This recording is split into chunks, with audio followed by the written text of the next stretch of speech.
Hello, everyone, and thank you for joining me for our session of Start the Conversation to Save a Life. I'm Diane Young, a Marine veteran and volunteer with the Starfish Foundation, Healing Warrior Hearts, and the Taking It Lightly programs, Emotional Healing for Trauma. And I'm really excited about today's topic of recognizing transition and how to manage that.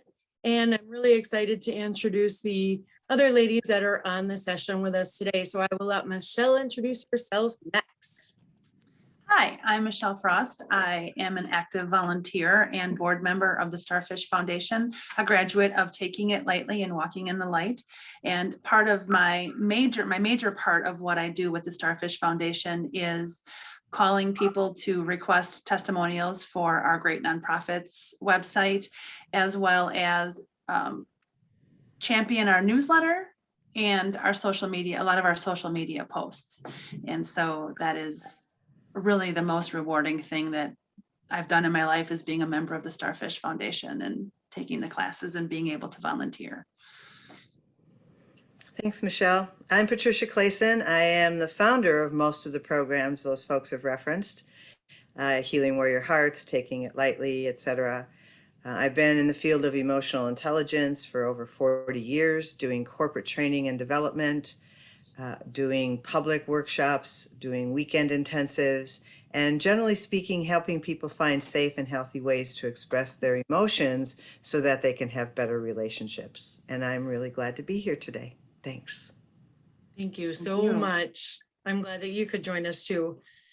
So I know that transition can be a really big deal for us, and especially if we don't recognize it. So we'd like to talk a bit about this time of transition and how it affects people, particularly so that we can be more tuned to recognize when we're in transition. Well, transitions happen during the fall a lot due to the general cycle, at least in our part of the planet. That fall is harvest time. It's the end of a cycle of growing.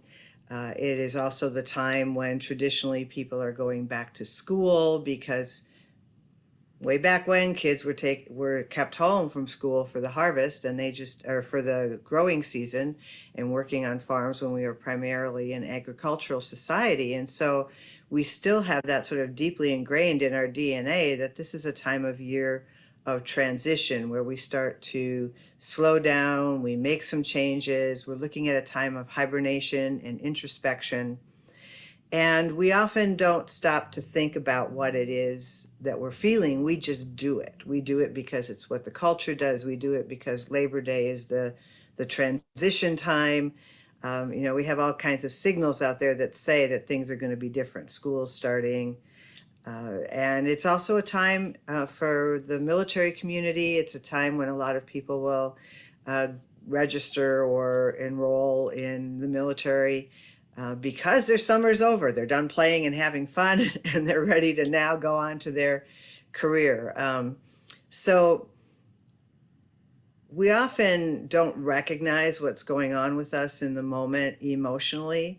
We may have sensations and feelings in our body and not really have a conscious intellectual awareness of what those feelings are signaling to us. For example, someone could find themselves in September feeling more tired. And the more tired might simply be sadness that's under the surface because summer is gone, the kids are going back to school, habits are changing. Some parents are becoming empty nesters and at that time because their kids are off to college, so there's that factor that can go into play. Kids are leaving to go off into the military. They're really not young kids, but they're a little older, but they're still leaving.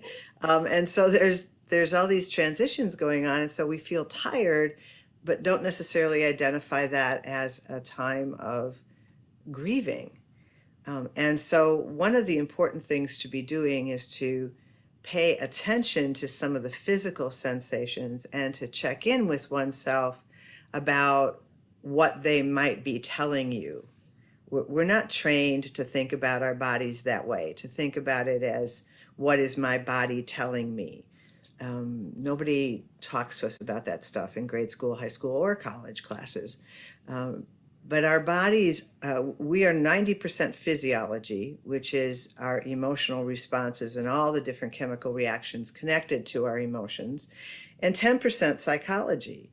And so there's a lot that goes on down here in the body that we have been trained to override so we can go to school, go to work, get things done, make things happen, take action, and ignore mind over matter, ignore the matter, the body, and the emotions that are there. And yet, the studies in emotional intelligence tell us that it's critical for us to feel those emotions and let them flow through. And that when we don't, what will happen at some point in time is some form of dis-ease that will manifest in physical disease, or maybe an emotional blow up of some kind, or in the very extreme, some of the sad situations we see where there's gun violence with crowds and things like that. So it's a spectrum of response that happens when we don't pay attention to our emotions, and the sooner we can catch it, the better. Thank you. There was one thing that you taught me that has really made a difference, and that was to recognize when we need a break. I have often felt like I was just going through the motions and I just had to keep going forward. And I liken that to a small child that just really needs a nap, and yet that's the last thing they want. In my case, I'd love to get a nap, and I really feel like I don't have the time to do that. And what I learned through working with you is that I'm going to be much more effective at what I'm doing and find more joy in it if I just recognize where I'm at and intentionally take some time of self-care. So it means, like yesterday after a long weekend, I planned some time at the beginning of my day to just relax. It was counterintuitive because I had so many things to do. I didn't even unpack yet. And yet I knew that if I did that, I would be so much more productive. Mm-hmm. Would you like to expound on that, or talk more about our self-care practices that could really help us in this journey? Well, I think what's important to remember is that self-care can be very simple. As you just said, I just took some time to relax. Self-care can be 5 minutes with a cup of tea, either not listening to anything and just being, or maybe listening to some quiet music. Self-care can even be 5 minutes of listening to part of a podcast. Or one of my favorite things to do is I record some of the late night interview shows, Stephen Colbert and Seth Meyers. And so for me, self-care is cup of tea, sit down and let somebody entertain me for a few minutes with something that I don't have to pay close attention to, or that isn't going to engage me in upset or fear or whatever, like the news sometimes does. So self-care can be a very, very simple thing. It can be a little bit of aromatherapy, and aromatherapy doesn't have to be essential oils and all kinds of fancy stuff like that. It can be put some cinnamon in your tea and smell the cinnamon. It can be a very simple process. For some people, a cup of coffee is relaxing. For some folks, it's a short walk around the block. Takes what? If you're in the city, maybe 10 minutes max to walk outside and walk around the block and notice the trees, notice the grass, notice nature, notice the houses, appreciate your neighbors. Just take that walk around the block from a whole different consciousness, and you can return rejuvenated to be able to put more of you into the next thing that you're going to do. Thank you. Life is simple when we let it be. That's true. It's true. Very Michelle, true. did you have a question? I do. So, Patricia, you touched on expressing our emotions. And so, what are some suggestions for healthy ways to express those emotions and really let them come to fruition so that we can process through and move on? Well, research tells us that it takes roughly about 6 seconds for an emotion to come up, to peak, and recede. It's kind of like a wave. Absent us poking at it with our thoughts or some kind of external thing poking at the emotion. Mhm. And so if we can just let ourselves feel it in that moment, So healthy expression, my cat was sick and I recently had to send her over the Rainbow Bridge, as we say. And it was very interesting for me to observe myself from what I teach, because I was sitting there holding her and I had this wave of emotion and I could feel it come up and I just let myself bawl, and it lasted maybe a minute, lots of tears. And then I was peaceful again. And that happened 2 or 3 times. Um, it's when we suppress emotion and it gathers energy and strength, that we fear it and we fear expression of it. Healthy expression of anger can be as simple as yelling, "I feel angry," really, really loud, or doing a good scream, or finding an old cup that you don't care about anymore and throwing it down on the ground and listening to it crack and shatter and then sweep it up. It's a movement. It's a tennis racket against the bed or the couch, or whatever moves energy, because anger is a lot of energy. Sadness, on the other hand, is more of a passive kind of emotion generally. And so if you just sit and let yourself feel and cry if the tears are there, and even if the tears aren't there, think about whatever it is that you're sad about and just simply let yourself feel it. When you're happy, jump and shout for joy. And that too passes relatively quickly. Um, None of it stays around for a really long time unless it's been suppressed for a long time and there's a lot that needs to come out. So remember that anger is not violence. Anger is just simply a protective energy. And so when our boundaries are violated, when we feel taken advantage of, when we're scared for some reason, anger may come up. And just speak it, say it, own it. Own it big, own it small, it doesn't matter. Just speak it, say it, own it. In terms of fear, the same thing. Instead of trying to pretend you're strong and brave, say, "I'm scared," or "I'm worried, I'm concerned." That's all the spectrum of fear. So I'm going to say it again: speak it, say it, own it, and that allows it to be there without being repressed or held back at all. So mad, sad, glad, scared. I think I covered them all. Nice, thank you. So with just a couple minutes left, I know that you have this amazing program coming up called Taking It Lightly. And I wonder if you'd like to talk a little bit about that, because I know it's coming up. And I honestly believe that it should be, I know I'm not supposed to say should, so I use that carefully, a next step for veterans that come through the Healing Warrior Hearts program. That's based on my experience. Anyway, would you like to talk a little bit about that as an invitation for people to consider that program? Sure. Taking it lightly is a weekend, the phrase that's often used is weekend intensive or weekend retreat. It's a Friday night, Saturday, and Sunday.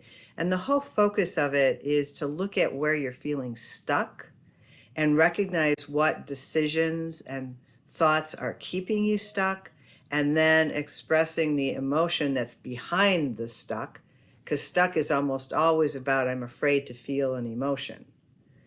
And so if we can own that and find a safe place to feel it and a safe place to tell part of the story. It's not about telling your whole life story. I mean, we don't have 50 hours for each person to go through their life timeline, but the story of the time when the decision was made that "I'm not okay," or "there's something wrong with me," or "I'm not good enough," or "I don't matter," or any of those kinds of messages that are a part of the experience of emotional pain or trauma, that when we can share that story and come from the past into the present by feeling the emotion now.